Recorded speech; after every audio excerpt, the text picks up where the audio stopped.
I'm going to see 75 different movies in theaters in 2026, and we've just finished up March, so here is my monthly movie recap.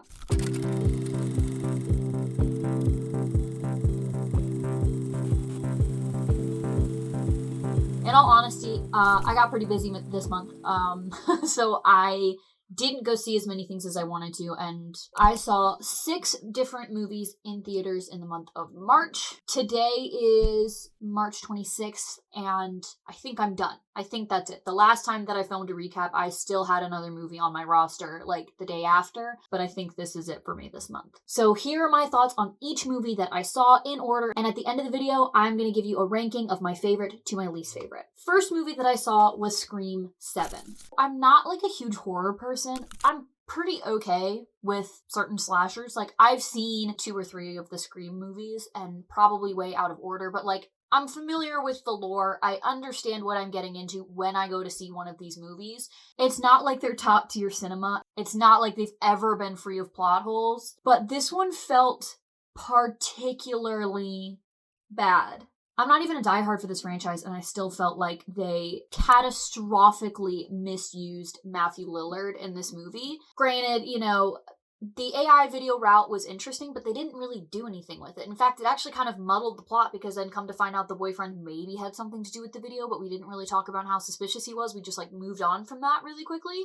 And Sidney Prescott is supposed to be this badass character who has been through this so many times before and knows exactly what to do, and yet she keeps making awful decisions.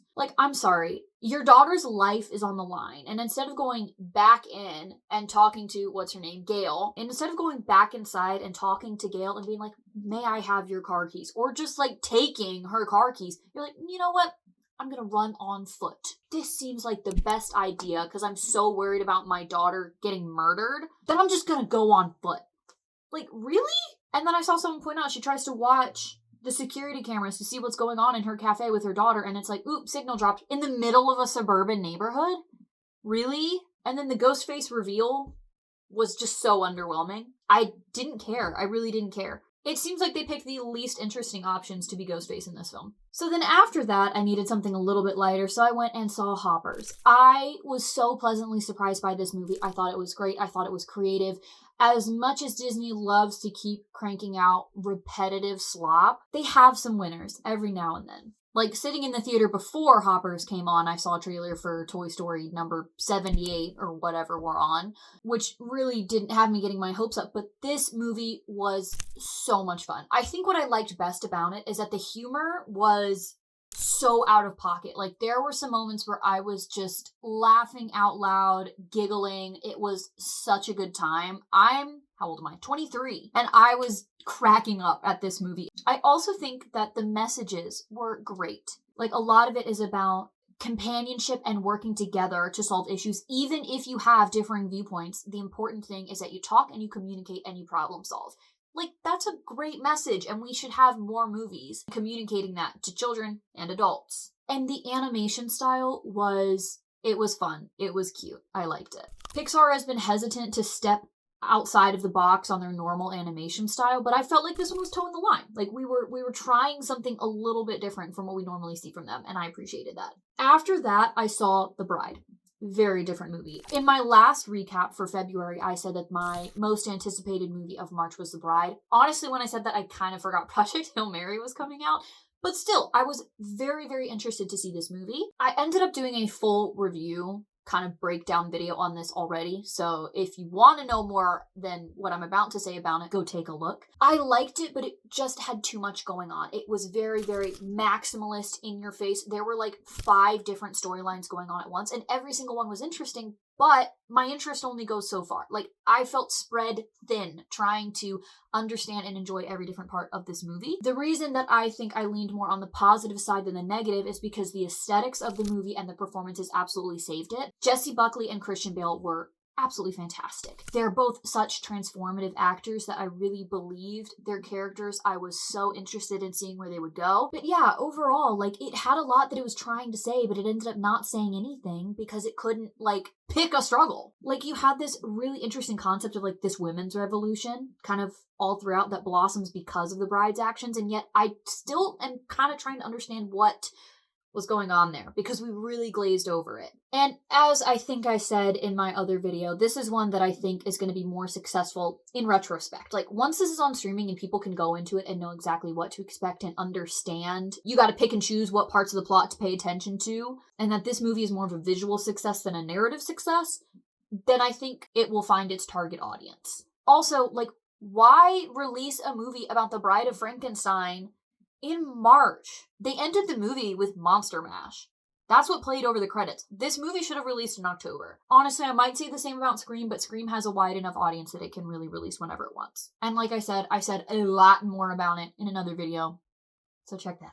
After this, I saw Reminders of Him. Not a huge romance fan, not a huge rom-com fan, which is weird because I would consider myself, honestly, a hopeless romantic, but then when I see anything like mushy-gushy romantic, I just physically recoil. Ew. This is probably why I'm single. We're working on it. But I actually ended up liking this movie a lot better than I thought I would. It's even more shocking that I kind of enjoyed it, considering not just that it's a romance, but it's a Colleen Hoover romance. I'm not a huge fan of hers, especially with everything that's going on with It Ends With Us. That's a whole other can of worms. But this movie, not bad. The main reason why I liked it is because it didn't play out like a romance in a lot of ways. I was really invested in the main character of Kenna and just her struggles. You really understand her guilt and her regrets, and you also are just fighting alongside her, wanting for her to get to see her daughter again.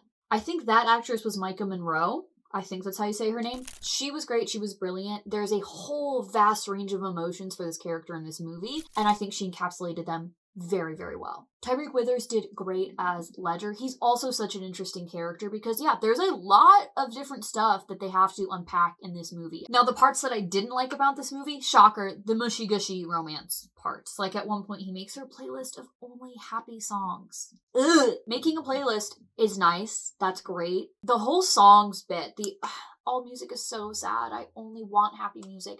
Let me make you a playlist of only happy music. It all felt cheesy to me. I didn't like it. That was my least favorite part. But my roommate who saw it with me, that was their favorite part, so. But long story short, the story really focused more on Kenna's struggles as a character rather than her blossoming romance. And so I was moved. I enjoyed it. It brought a tear to my eye. Maybe two. Additionally, me and my roommate had this debate after we saw the movie talking about, is it okay to get with your baby daddy's best friend after he dies and you've been in jail for 7 years? I feel like, yes. In the movie, it made sense. Anyways, my friends have permission that if I die and then my baby daddy has my kid and then they get together, like, I'm fine with that. I'm dead. Be happy. And after this, I saw Project Hail Mary. I've also made a video talking about this, and I have nothing but positive things to say about this movie. It was such a good time. It was so visually vast and beautiful. The practical effects are what are most impressive about it. You can really see the passion of the filmmakers and the actors in every single frame of this movie. And the narrative really just conveys the passion of the original author, Andy Weir.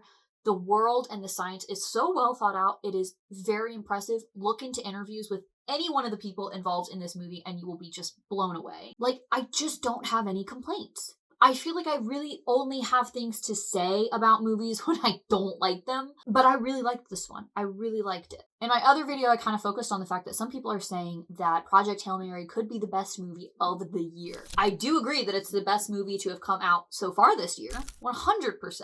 Of the year, it's a stacked year. It's going to be a really, really, really good year for movies. I'm so excited. And this movie was really good. So I think it packs a punch. It's gonna put up a good fight. But I'm already saying that I think I'm gonna like The Odyssey more. If there's one movie this month that I think everybody has to see, it is Project Hail Mary. This one came out towards the end of the month. So when this comes out, there are still showings. You can go see it. Go see it. It's so good. Go see it. Okay, after that, I needed to see one more movie because I was disappointed in myself for how many movies I'd seen this month. It wasn't enough to me, all right? I'm trying to reach 75. I have to put the work in. There was a early release showing of Forbidden Fruits. I kind of just happened to know about this movie. I'd seen some the social media press for it. Didn't really know much about it except that it was coming out. And I said, hey, roommate, let's go see this movie that might be really weird. It looks like this campy, girly cult thriller thing that takes place in a mall. Let's go see that. Let's try it out. And you know what? Meh. I was not a huge fan. It was fun. Like, I had a good time watching it, but I really just felt like it was holding back. I think the main way to describe this movie is that it was a campy movie, but I wouldn't describe it as camp. It wasn't campy enough to be camp, you know? That's a whole genre within itself of horror and comedy. And I think in the dialogue and in the narrative, it absolutely executed this like over the top, crazy, a little whimsical, campy story. My main issue with it is that visually, it didn't do anything. Nothing about the production design was attempting to be campy. It was all incredibly real. It looked like a mall. It looked like your everyday mall. I think part of the camp was supposed to come from the outfits, but those also weren't over the top. Were they unrealistic for the setting? A little bit, but that happens in most movies and TV shows. So after the movie, one of my comparison points was Bottoms. Absolutely hilarious movie. Love that. The story itself is campy, but so is like everything that happens on screen. The football players are always wearing their football uniforms. One of the football players is kept in a cage until they need him to fight. Almost everything that you see in that school atmosphere, if you look closely, makes no sense, and it's super weird, and it sells the story that way. Versus Forbidden Fruits, I think, just failed to commit to the bit. When you have Forbidden Fruits that goes super over the top with the story, you would expect the world to kind of support that and emphasize that, and it didn't.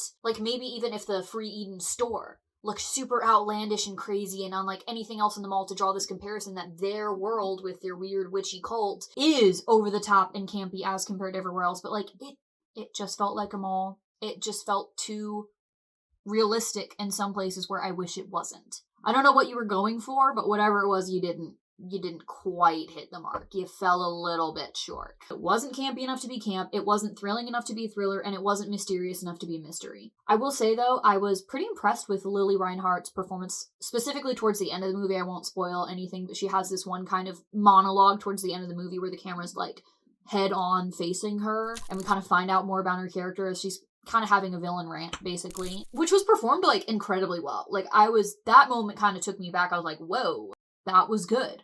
That was great. And that's all the movies that I saw this month. As for my rankings for all 6 movies that I saw this month, I think I've been pretty clear about my favorite and least favorite. I would put Project Hail Mary as my number 1, and last place is a very close tie, but I think I would put Scream 7 as my least favorite movie of the month. Wish I'd seen more, but there's a ton more coming in the month of April, so I will get my numbers back up wherever I am able. I think next month I am most excited for the drama that's got Zendaya and Robert Pattinson. That just looks so interesting to me, and I'm loving what they're doing with the marketing of not quite telling us even what the movie's about. We know that she did something that changes the way that he sees her, but we don't know what that is, so I'm really intrigued. That one has piqued my interest. There's also the movie about Michael Jackson coming out next month, I believe. I'm very excited for that one as well. I just love movies that have to do with music in general. Also, Regal is continuing to do their re-release series, so every day of the month next month, I believe they're doing comedies. It's, old movies that are re-releasing for one day and one day only in theaters, so there is something new to see every day of the month. I've done that in the previous months. I did not get to any re-releases in March, so I really want to make sure that I get to some of those in April. As I'm watching these movies next month, I will probably make some videos talking about what I thought of them. And of course, I will be doing a recap at the end of April. We're now, like a fourth of the way through the year, and I'm like a third of the way to my goal, so I'm not great at math, but I'm pretty sure I'm making good progress. So, thanks!